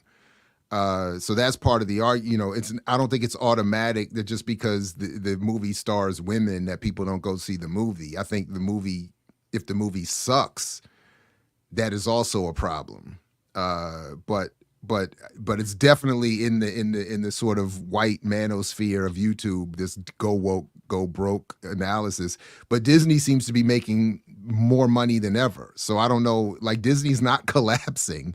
So I don't know But I'm hoping but, the superhero franchise is collapsing. That's what I'm because I'm like, haven't we That's run the never- course now? It's Too been many comic book fans. it's That's been not 20 good. years of like mega Marvel, mega. I mean, almost DC has never been mega. I mean, But that's part of the problem, though. It's not. It's not that that there's too many comic book folks, and it's that the genre is suffering from bad films, and so that's what I'm saying. I don't know that, again, this idea that people are especially the young comic book community, which is wildly diverse, and the books themselves are often way more diverse than the films. So the idea that people are saying, I don't want to go see this because the character is a woman or black, I don't think that's as much of an issue outside of this white community as people want to think. And Disney, again, I don't have the numbers in front of me, but Disney, I feel like Disney's doing okay. And their movies are making money. And Black Panther was one of the biggest movies in the world, talking about women and I didn't black say folks. nothing. Well, that was because it was a lead guy. No. The The other one made money too. The Wakanda Forever movie made a lot of money. Well, The that's problem because No, the problem with Disney. I mean, Disney. Here's how Disney looks at its problems. One year we made 30 billion, and next year, the year afterwards, you made 24 billion. Now that means there's a problem. You know what I mean? So for them, it's all about growth. If there's a up and down season or whatever, and again, I mean, I do think the movie world is oversaturated with these with the superhero themes or whatever. So, but it's never about Disney not making money at this stage in the history of what it is. At this stage, it's like panic ensues if it's not enough money being made. Like if we're not getting bonus on bonus on bonus or whatever kind of thing. But I do think that's because of I think sometimes it is an oversaturation of a market, which has done well for Disney in particular in terms of, just at one point the goddamn mouse cartoons were like a huge market, but then they got depressed and they switched to something else or whatever. Yeah, and then sequels never do as good as the first one anyway. And then to the fact of Marvel and DC, DC still makes good ass cartoons. Like they just had another cartoon that came out that I watched that was real good. But their movies never translated. But Frozen 1 and 2 are the Batman movies translated. My bad. Batman Frozen 1 and my bad. Go ahead. Oh no, Batman. Yeah, that translated. Those translated, but the Marvel ones. I mean, we haven't even seen the Legion of Doom yet. Like, I'm still waiting to see the Legion of Doom. At this stage? Isn't it? Yes. I heard it's gonna be another Fantastic Four. Because you want and I love Fantastic Four, but they've tried to make this too movie much, 4 times. I was like, can y'all stop? Right now, the big thing is origin movies. Like Joker, you want to see the origin of why they became who they was. Yeah. So they got Penguin that's about to come out now. So you'll get to see the origin of how they became who they were. That don't move me. All right. Well, I'm a comic. I don't know, man. So you say so Frozen is still Disney's top grossing animated film. Are you saying that because it's not a superhero film that people are willing to see a leading female character? That's what we were talking about, superhero films. We weren't talking about just Disney. Yeah, of course kids are going to want to see fantasy movies and stuff like that. That don't matter. But I'm talking about superhero movies. Okay. All right. So Wonder Woman did pretty well. Go ahead, Jared. Captain Marvel, the first one, did pretty well. I mean, it's number 12 on the highest grossing superhero films, Captain Marvel.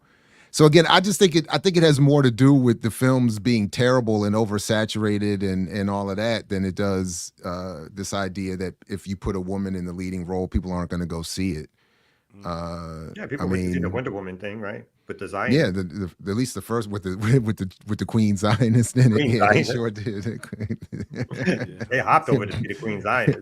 Golda Meir, Wonder Woman, it's like, I wanted to see the Visible Jet. See, it just took me back, like from watching Saturday morning cartoons, to make me want to see this now and be like, oh, dope! Now I get to see the Legion of Doom. And I watched Wonder Woman initially because she was a woman, and I thought Linda Carter was fine. So not that that's the inappropriate, whatever, but I'm just saying, I don't remember kids being like, oh, I don't want to see no woman in revealing clothing, saving the universe. Ew. I don't want to watch that. I don't remember that argument. I feel like that's a modern, is that the new incel thing? Is this I feel like this is what I'm saying here, doctor. I feel like you getting dragged down by the white incels, man. Nah, it's don't get thing. caught up, man. It's Only a newer watch thing Black because Power Media, doctor. you're talking and now about I got horrible taste in white women. Linda Carter was a Mexican, first of all. She's a Yeah, I'll take Latina. that. Yes, she was. Tell the she's not even white. Yeah. She's not. Nuh-uh. No, she's a Mexican. Well, there's a lot of white Mexicans. Mexican. Gee, well, Linda Carter wasn't. I thought Linda Carter was all right. Yeah. no, I'm thought not saying Linda- she was an okay looking. No, she was a Keontae. white I'm woman. talking to Keontae right now. I thought Linda Carter was I'm all just right. saying, All right, was my she bad. really- I mean, she was born in Mexico, but is she really Mexican? Does she really eat? You got to do like that time I read. Shout out to oh my God. Why am I is blanking Elon on it? Musk Shout out to African? Elaine Brown. Is Shout out to Elon- Elaine Brown. What is she? Elaine Brown, my man, my homeboy who looks a lot like me. We read it. And she said she said something to him. He said, "I'm not even black. I'm a Latino. I'm from El Salvador." And she said, "Nigga, please." She said, "Say something in Spanish."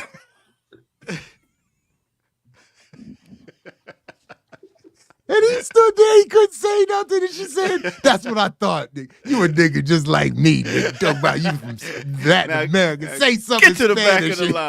the line. Shout out to Peace, Justice, Universal, homie. I know that was a wild moment, boy. I tell you, Elaine Brown was no joke. She was It's like not a joke. A few times I've met her and talked to her, Latino. Yeah, I was like, yeah. damn. Yeah, Yeah, you know, she you was see like- she's a force. You're right, Balagoon. The Legion of Doom is from the Super Friends cartoon, and I was waiting for that. DC and Doctor Doom is Marvel. There we go. Exactly. Let the expert speak. Oh no, that's what I said. I know where Well, it's from. That's a good like. So, is there besides? And I know this is true, but I'm trying to figure out how prominent or what's the possibilities, right? Besides the DC and Marvel world, like what are the other either companies or areas of like? Are there any other comic characters from some of these other places that even have the possibility of getting big? And what is there a big, relatively speaking, with big, like a well-known Black controlled sort of comic book series that we can point to? Or is everything at this stage this Marvel and DC dominated that unless they create it or unless some Black person gets a contract with one of them, we really ain't gonna never hear from it in a mass way or whatever? They like and I know Balagoon does work in this area or whatever like that, but I'm just curious. They like McDonald's and Burger King, man. It's Marvel and DC. Somebody's pointing out to So I just did a quick search here. Oh, my bad. Go ahead. Yeah. just there really is quick. Image Comics, Blam Comics, IDW. Appreciate that. Mm-hmm. So I just looked up Indie Comics Dispatch, Indie Black comic book publishers you should know. And my man, Dr. Burrows, back in the day when we did radio, we hosted I got to go find that, a really good discussion about the history of Black owned and created comics. But to your point, again, it's just like everything else. I think we would have to find alternative outlets and build them up. They're not going to hit the big screen when you have Marvel. Now that Disney owns Marvel, right? So they're not gonna give up all that. They're looking at all that IP. They're not going to replace all of that to bring in some actual Black owned, Black created, maybe Black focused characters. I used to see African centered ones at conferences all the time. I'm too out of touch to so. But they are out there. Yeah. I got a couple. Okay. Over there, I couldn't find it though offhand, but I got a couple Black comic books that they be at all the different events. Yo, big up to Denzel Cadwell, $5. I love to see your commentary on X-Men 97 political undertones. I'll tell you what, that X-Men 97 is pretty dope. Pretty dope, I must say. I don't know anything about that. What is X-Men 97? It's on I think it's on Disney. But yeah, it's a new X-Men that they just put out. A new it's coming out now. Or Yeah, it's out now. Okay. Yeah, it's out like, now. it's As a like series, not a movie? As a series, it's like episode 9 or 8 or something. Oh, okay, okay. In fact, I just found that discussion, so stay tuned. It's going to end up on the channel probably later today about Super Black and the history of Black comics. So shout out to Dr. Burroughs. I think Adelifu Nama and Dwayne Pruitt were there, my former colleague at Morgan State. And didn't Makani Themba come through for that too? Anyway, yeah, so that'll be posted on the channel later today. That's going to be dope. We got the Blood Honey sending in, what's that, $2? Anyone read the £2 dos Ares comics? No. No, afraid not. Yeah. And I do know X-Men does have a political past in terms of like it's born out of some sort of parts of the civil rights / Black Power. Oh yeah. Dr. Burroughs has been on and talked about that, and we'll do that some more, and others obviously as well. But yeah, Magneto was Malcolm X, and Professor X was Dr. King, and they carried out, and the same thing he did. The history of the Black Panther character, and there's Dr. Burroughs has a great book on that as well, and have to encourage people to check that out too. Do we even have? Man, I might have to put. I think X-Men 97. They got like they building up this land called Genosha, which is like Black Wall Street. It's like a land of our own where we can all go, like a Wakanda. And what happens is, what happens when we get our own space? It's attacked. So yeah. They're like, put all the mutants over here. Let us have our own land. That's the whole thing about that whole debate. Like when they talk about let us have the South, let us have this part of the country. I'm like, they get us all in one spot. That's always the argument. It's like, if we are on one, then they could. But and my counter is they can get you now anyway. So it ain't like they can't find you right now wherever we scattered. So, but that's always been the larger argument within within the idea of Black nationalist circles around self-determination, Black Wall Street, around like the ownership of a particular area, location. What does that mean in terms of being able to protect it, being vulnerable to outside attack, versus what does it mean to have what we consider liberated territory, a space to operate from, a space to go forth and do some things and show some things. I think it's a continual argument within the community. So who's going to sell us the weapons to defend this spot? Yeah, you can always get some weapons. So that was my argument. That was part of the argument I just had in the debate with David Swanson about violence. Please check that out. And my argument, he made that same point, and I was like, you're missing the whole point of guerrilla warfare. This is not two independent state armies funding the military industrial complex for weaponry to fight one another. The context I was talking about in guerrilla warfare is we're seeing in electronic intifada shows us almost on a daily basis. You repurpose other people's weapons, you create new weapons, you make weapons out of the surrounding environment. So it's not, again, it's like the military equivalent to what I keep trying to make about the political argument. We don't have to first get all of our money right to engage the political arena. You don't build up your military infrastructure to rival the West and the United States before engaging. That would not be the point. Not advocating, I'm just talking about an analysis here.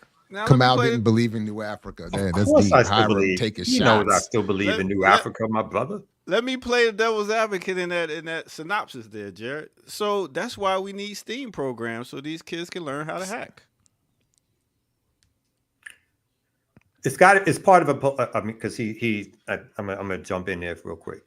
That'll make it easy. So it's got there's not these programs that people talk about, obviously within general discourse of doing things to improve our lives, blah, blah, blah. I don't see anything wrong with them, but you can't just say they're part of a political project when they're not part of a larger political project, right? So for me, that's cool that we learn that, but what is the point of learning it unless we're putting it to use because it's part of the larger political project that we've all agreed to be a part of, right? Because it's going to do something to build up something that we are creating, or it's going to knock somebody else's shit down that's hurting us. But that's not what people do when they do STEM programs. Usually, go get a corporate job someplace or whatever. So would you advocate then, ear doctor, that all of us join the military so that we become trained and then come home and become Geronimo No, but Jagas? Is that the argument? I'm talking about you talking about getting sticks and stones and putting them together to fight against missiles and technology. I was like, well, you need to. You just said the stuff that's around. I like the way he shitted on your argument, though. That was cool. I like You wanted to get what's around, but they playing with technology that we can also learn about and know how to hack it and learn how to stop it from happening. So I mean, and then STEAM is also it also has arts and different history in it. STEM is just science, technology. They teaching you Pentagon level shit, so you can stop they stuff. Well, they teaching you how to do stuff on computers and how to do firewalls and break down firewalls and stuff like that. So yeah, depending on the program you in. So okay, I think anyone who takes any time to study anything around these tactics would realize you don't need a university STEM or STEAM program to engage. The Palestinians, correct me if I'm wrong, Gazans were not being invited to U.S. universities to learn STEAM and STEM before engaging in what they're engaged in. I wasn't on a gun mount to protect against people who had been trained in U.S. universities. So that's all. But I think we're gonna have to finish this discussion in tomorrow. Patreon. Or Patreon, sure. Patreon. I think we should finish this discussion in Patreon because that's because I do gotta fight him. Yeah, they just investigated his house. Something about a shooting went on in his house today. Really? In the neighborhood. In Drake's neighborhood? Yeah. They shooting. Made you look. All right, well, we got to get out of here, y'all. We'll be back here tomorrow with Women's Wednesday right here on the Remix Morning Show. Make sure you check out. Am I going to have to come on tomorrow? You keep calling it Women's Wednesday, but it's always come out. And then come out. Well, you don't be doing nothing else. But what I'm saying is, we should have all the ladies here tomorrow. But we appreciate you, coming through when you can come out so we can make sure we got enough people to talk about it because talking to me is like, all right. Anyway, we'll see y'all tomorrow. This is no other than the Remix Morning Show. And we out of here, y'all. What beat y'all come out? Let's just do it like this. All right. Peace.